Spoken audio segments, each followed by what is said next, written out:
ka-honeybee, tayo ay unboxing again. Una natin bubuksan ito. I-open muna natin yung ating. Tapos ayan yung number 1.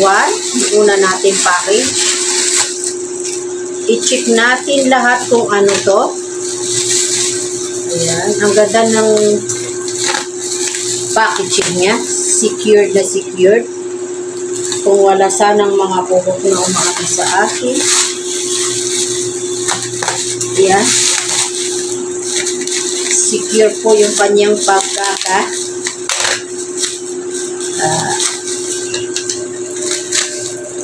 Ito. Buksan natin. Ito ang kanyang laman. 1.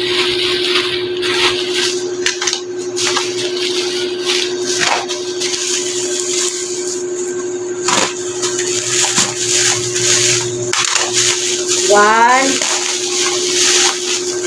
2, and 3. Ito ay isang, ayan o. Ito ay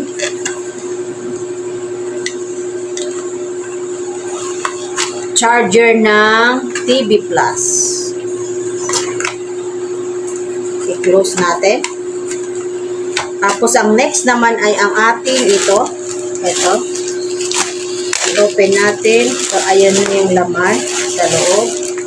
I-set aside natin doon at buksan natin siya. Ayan. Wait lang po. Ito pa.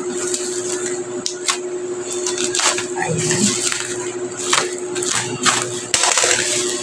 At ito naman po ang nilalaman. Ito ay 1, 2, ito ay tiyan, ito naman po ay sa DVD portable na charger.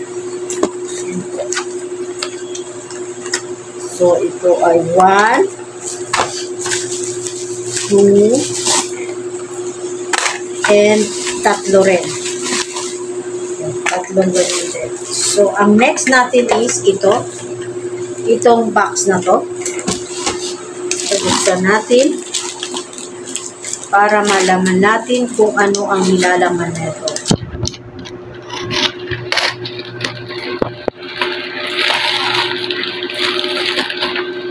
So, ito na po yung laman.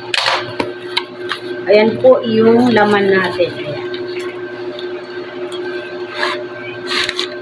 Ito. And ito. Tapos ito yung kanyang port. Ayan. Ito ay marami po. And then, ang last natin na package ay, mamaya po ilalagay natin ito sa kanilang individual na blisters.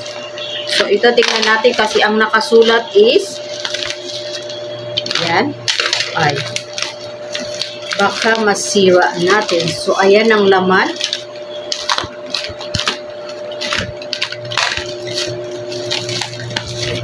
So, ito po. Ito po yung laman. Chanang, chanang, chanang! Chicken biryani. Gagawa po tayo ng biryani dahil birthday ng aking eldest daughter. So, ito po yung kanyang